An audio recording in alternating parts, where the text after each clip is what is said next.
Hello student, आज हम करते हैं क्लास 9th में रेखा और कोण में नेक्स्ट एक्सरसाइज, जिसमें संगत कोण, एकांतर कोण और इसमें सह अंतर कोण से रिलेटेड क्वेश्चन है। शीर्षाभिमुख कोण से रिलेटेड हम कर चुके हैं। तो देखो क्या है, फर्स्ट देखो क्या है, ए बी समांतर सी डी इस डायग्राम में दे रखा है, हमें एक्स और वाई निकालने हैं। तो देखो क्या होगा, ये दोनों समांतर है ना, तो क्या होगा, ये दोनों कोण बराबर होंगे। ठीक है, तो इसके अंदर देखो क्या है, जो y आ जाएगा ना वो आ जाएगा 130 डिग्री। इनको कहते हैं शीर्षाभिमुख कोण। ठीक है, अब y आ गया, अब हमने x निकालना है। x इन दोनों से भी आ सकता है, इन दोनों को कहते हैं हम संगत कोण और इन दोनों को कहते हैं एकांतर कोण। और x इससे भी आ सकता है, इन दोनों का जोड़ होता है 180 डिग्री। अब मैं लिखता हूं, अब x प्लस 50 बराबर 180 डिग्री।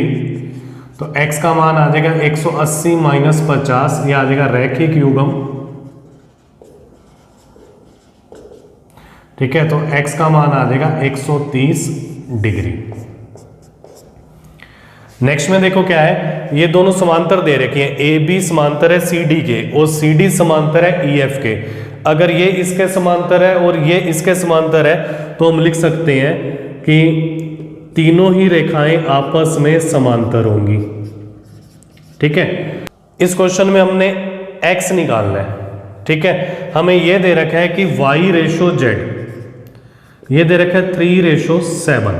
ठीक है, अब मैं मानता हूं, अब y बराबर 3a अनुपात दे रखा है ना, तो x तो मानेंगे नहीं, x क्वेश्चन में है, तो y को 3a मान लेते हैं, तो z को मान लेते हैं 7a। ठीक है, इनको मान लेते हैं हम। तो अब देखो क्या है, y और z दोनों आ गए, इसमें x और z दोनों बराबर हैं। देखो क्योंकि ये एकांतर कोण है, ये दोनों रेखाएं समांतर है, तीनों रेखाएं समांतर है। अब मैं लिखता हूं x बराबर z, तो z का मान 7 है तो x का मान भी 7 होगा। इसको कहेंगे एकांतर कोण। ठीक है, समझ आ गया ये। अब हमने एक किया हुआ है कि अगर दो रेखाएं समांतर है ना और एक तिर्यक रेखा इसको काट रही है, तो एक ही और बने अंतःकोणों का योग 180 डिग्री होता है। तो x प्लस वाई, ये दोनों समांतर है, तो x और y का जो जोड़ होगा ना वो 180 डिग्री होगा। तो मैं क्या लिखता हूं, तथा x plus y equal to 180 degree. इसको कहते हैं सह अंतःकोण। x का मान है 7 है और y का मान है 3 है। 180 10 से बराबर 180, तो a बराबर आ जाएगा 180 बटे 10, तो a आ जाएगा 18। हमने निकालना है x, तो x का मान है 7a, 7 गुना 18, 18 को 7 से गुना करेंगे तो आएगा 126 डिग्री। क्लियर। अब नेक्स्ट क्वेश्चन में देखो क्या है, ए बी और सी डी दोनों समांतर दे रखे हैं और कोण जो जी ई डी है, ये पूरा कोण ये 126 डिग्री का दे रखा है। ई एफ सी डी के लंबवत है, तो ये ई एफ और सी डी ये लंबवत है, तो ये भी 90 होगा और ये वाला कोण भी 90 होगा। ठीक है, हमने निकालना है इसमें पहले तो ए जी ई निकालना है, ये वाला कोण। अब देखो ये दोनों रेखाएं समांतर है और ये त्रियक रेखा है, तो ये जो 126 ये है और ये दोनों बराबर हो जाएंगे। तो मैं लिखता हूं कोण ए जी ई, ये बराबर होगा कोण जी ई डी के। ए जी ई और जी ई डी ये दोनों बराबर होंगे।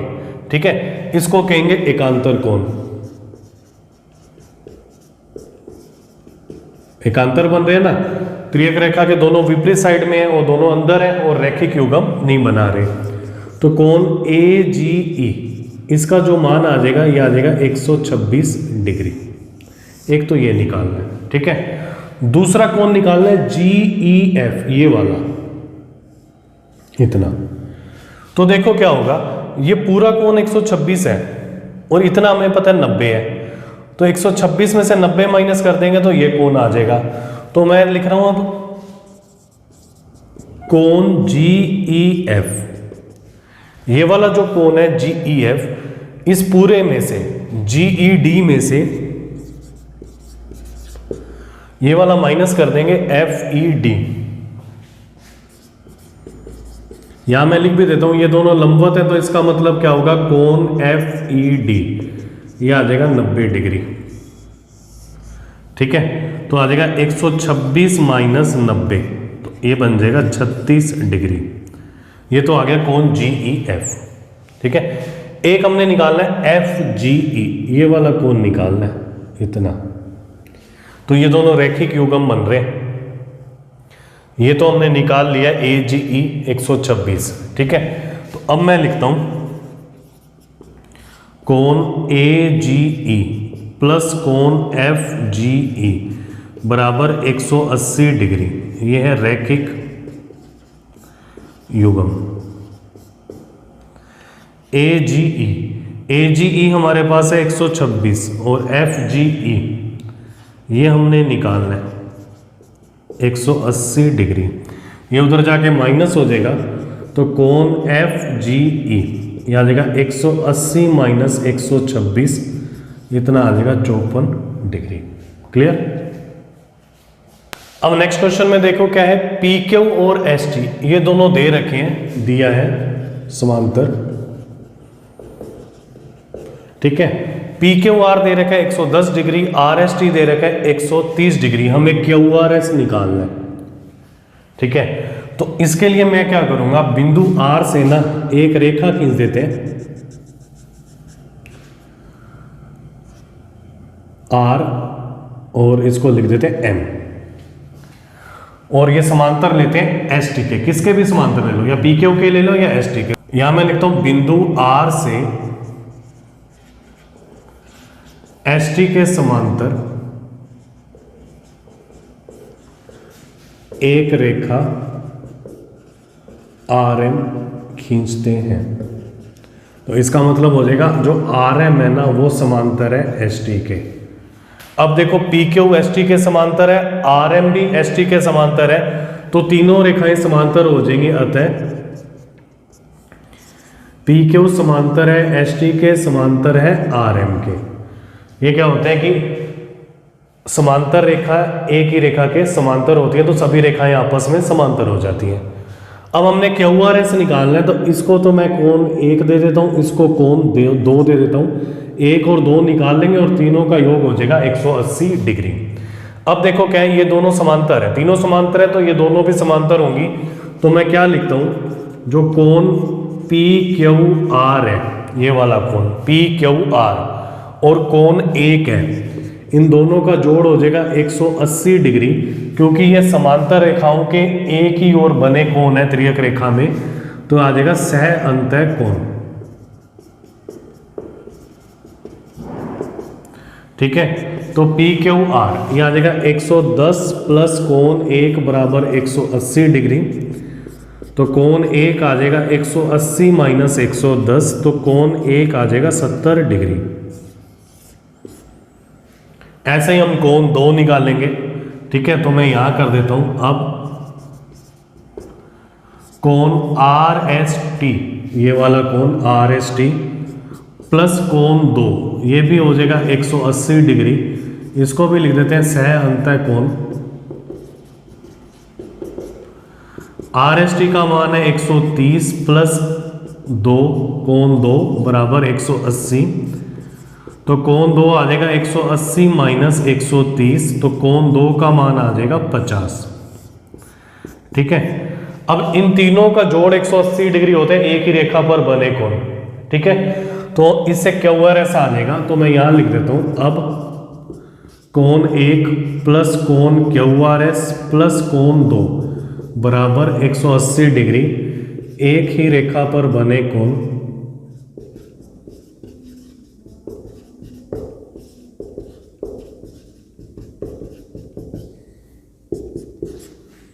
कोण 1 का मान है 70, QRS हम निकालेंगे, और कोण 2 का मान है 50, तो 70 और 50 ये हो जाएगा 120 डिग्री, और उधर जाके इसको माइनस कर देते हैं 180 माइनस 120, तो कोण QRS जो आ जाएगा वो आ जाएगा 60 डिग्री। ठीक है। नेक्स्ट में देखो क्या है, ए बी और सी डी दोनों समांतर दे रखे हैं। कोण ए पी क्यू ये 50 डिग्री दे रखा है, कोण पी आर डी ये 127 डिग्री दे रखा है। एक्स और वाई हमने निकालनी है।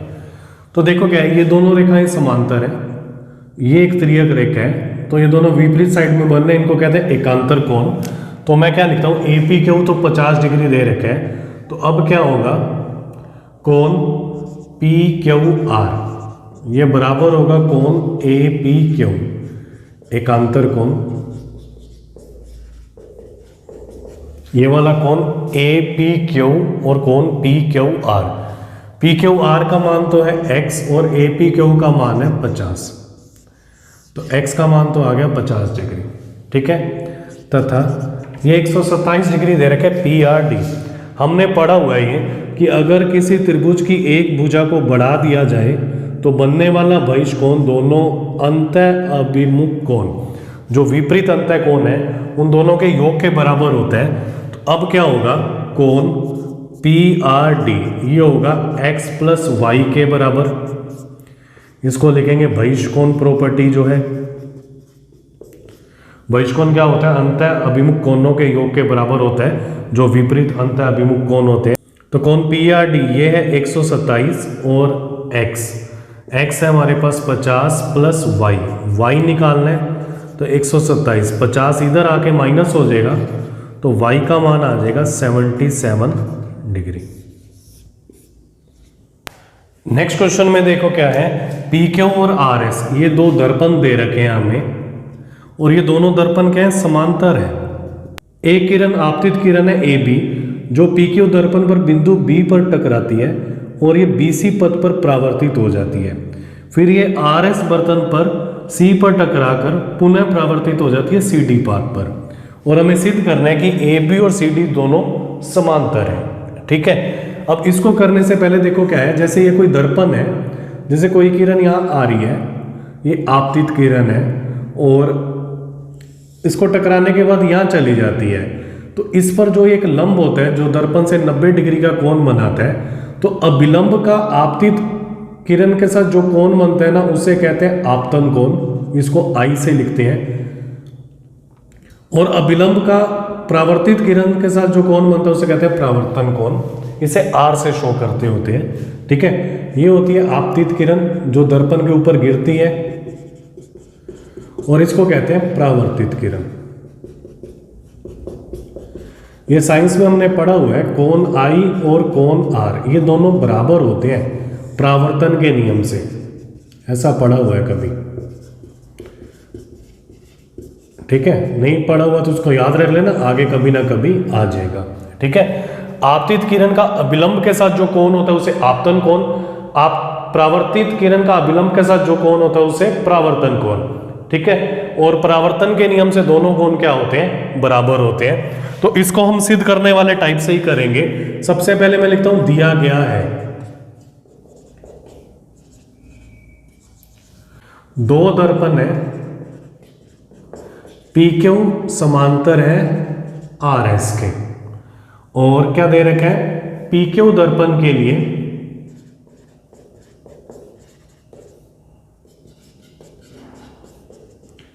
आपतित किरण, ये आपतित किरण है वो है ए बी, तथा परावर्तित किरण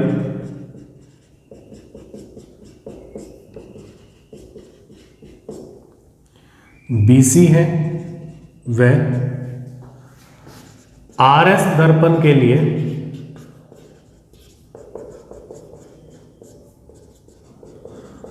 आपतित किरण, ये आर एस दर्पण है, इसके लिए आपतित किरण है बी सी, तथा परावर्तित किरण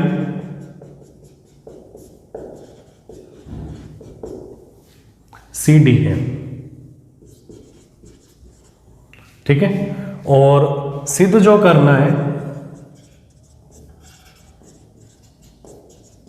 वो सिद्ध हमने करना है ए बी और सी डी ये दोनों समांतर, ये सिद्ध करना है। इस क्वेश्चन में रचना भी होगी। रचना क्या करते हैं, मैं एक तो यहां से ले लेता हूं BM, ये एक लंबवत ले लेते हैं, और एक CN ले लेते हैं, ये भी लंबवत ले लेते हैं। मैं लिखता हूं BM लंबवत ले लेते हैं PQ के या RS के, किसके भी ले लो, और CN जो लंबवत ले लेते हैं वो RS के ले लेते हैं। अब उपपत्ति देखो क्या है, PQ जो है वो हमें दे रखा है समांतर, दिया गया है, और BM लंबवत है PQ के और CN लंबवत है RS के। ये रचना से है, रचना में की है हमने, तो इसलिए क्या होगा कि ये दोनों तो समांतर है, ये दोनों, ये इसके लंबवत है, ये इसके लंबवत है, तो ये जो लंबवत है ये भी आपस में समांतर हो जाएंगी। तो मतलब क्या हो जाएगा, जो BM है ये समांतर हो जाएगा CN के, क्योंकि दो समांतर रेखाओं के लंबवत ही हैं ये दोनों रेखाएं। ठीक है, अब ये वाला जो कोण है ना, ये लंबवत का आपतित किरण के साथ जो कोण है उसको 1 मान लेते हैं, इसको 2 मान लेते हैं, इसको मान लेते हैं 3 और इसको मान लेते हैं 4। ठीक है, अब क्या हो जाएगा, जो कोण 1 है ना वो कोण 2 के बराबर हो जाएगा परावर्तन के नियम से।